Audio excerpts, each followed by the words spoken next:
सुना।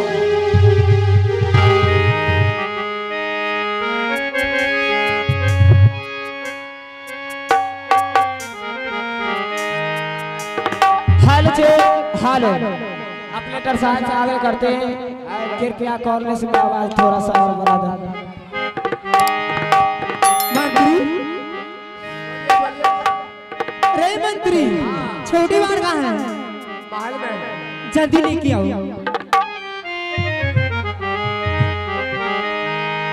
आरे देखा भाई तसु रतिया रे मंत्री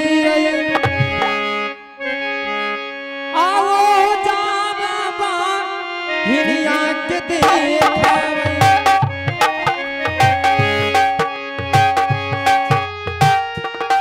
हम देखा छोटा की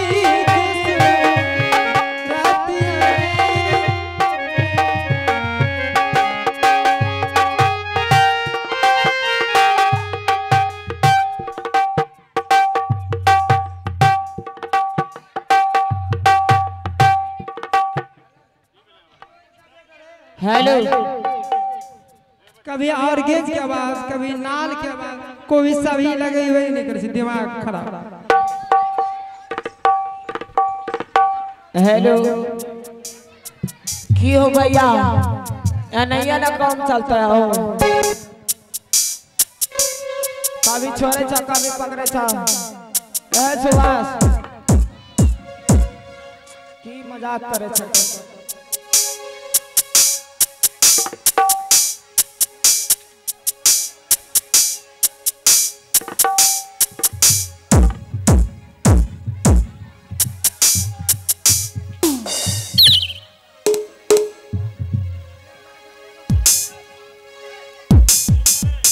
हेलो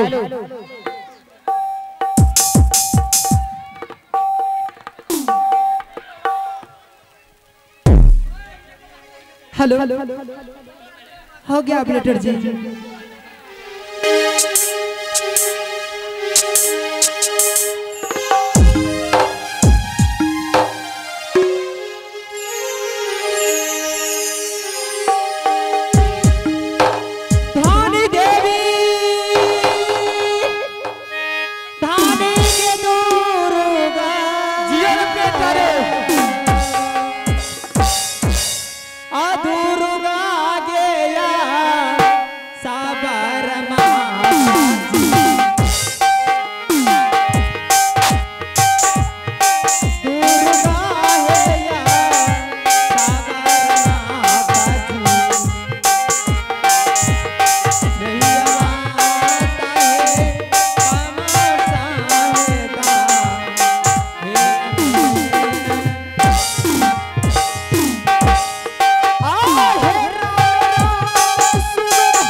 क्या मंत्र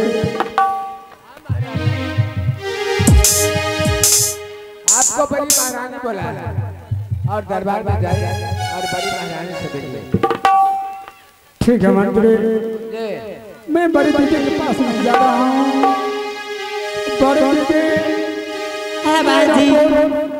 मेरा पुत्र दीदी दीजिए। क्या मेरा पुत्र कहाँ छिपा के रखेंगे दीदी? क्या तुम्हारा पुत्र छुपाने वाला मैं छुपा के रख लूंगी बहन। कैसी तू बात कर रही बहन?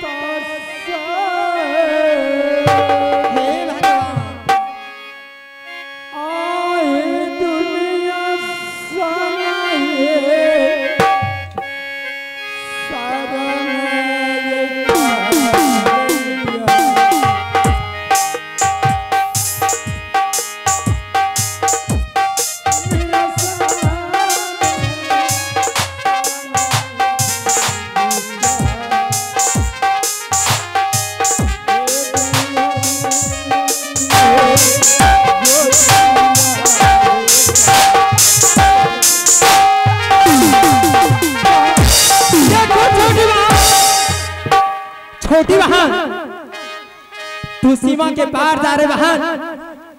मैं तुम्हारे बालक की अपने पेट से निकाल के दूंगी बहन। तुम्हें कोख से वही ईटा पत्थर जन्म लिए है, तुम्हें बालक कहां से दूंगे बहन?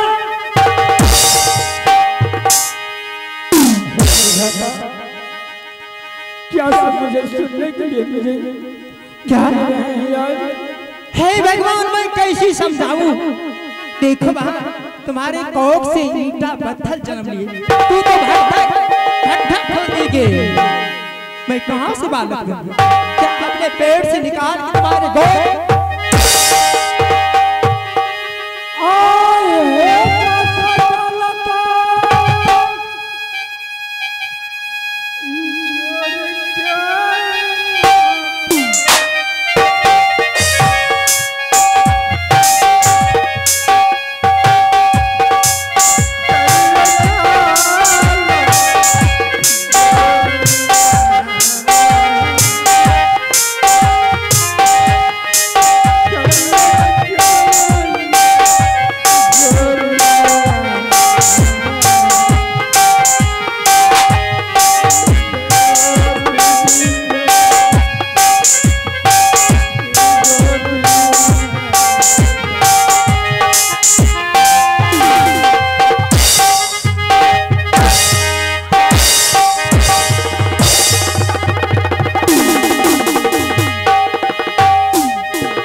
जीवन होना छोरा बहू के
देखा मैं कहती हूँ ना रानी अपने बच्चे अपने खा के सौ दिन थे तो रानी हमसे बच्चा मांग रही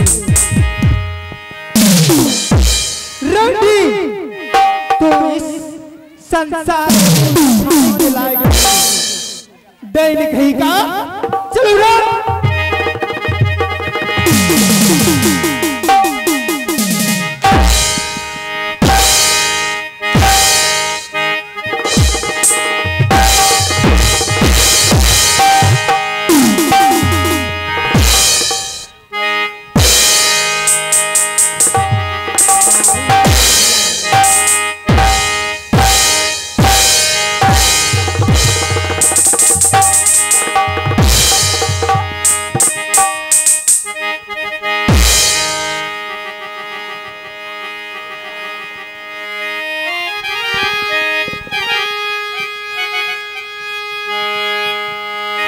अरे हम ज्यादा काम बात नहीं का साला जितने कार की जाने नहीं दा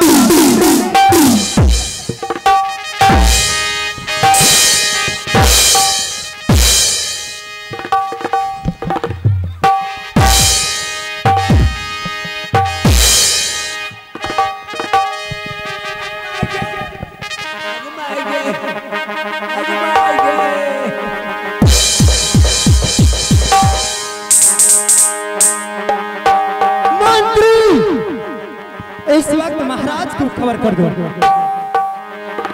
महाराज को खबर कर दो कि हमने सिंह दरबार में बहुत सुंदर बालक जन्म लिए है समझ गया जी आप जाइए और जाला दूसरे बोलो मेरे मंत्री रे आओ मास्टर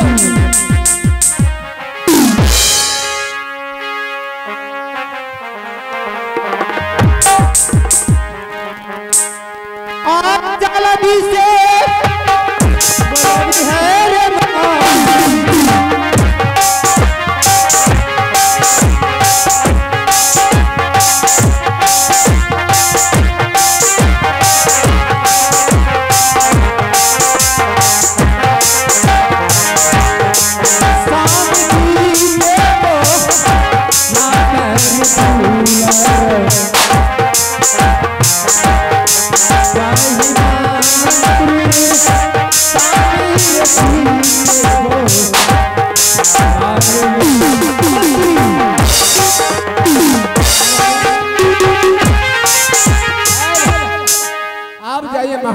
हम महाराज को मालूम कर देते। ठीक है मैं जा रही हूँ जी जाइए आगे चालित जावे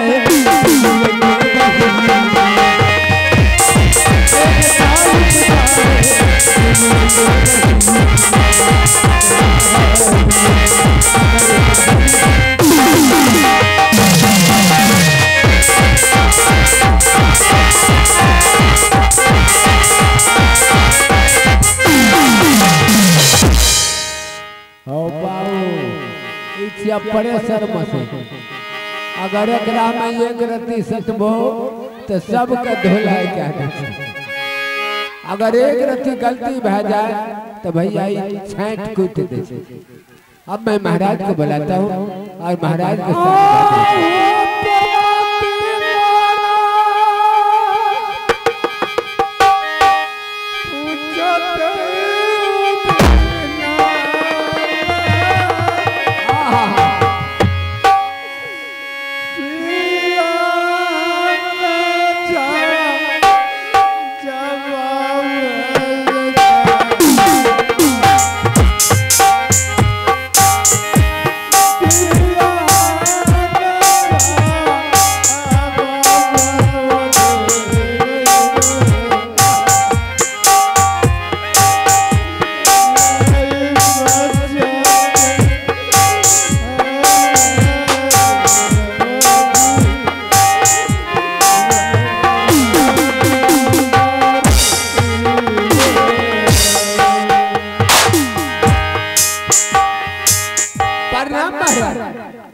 खुश रहो मंत्री।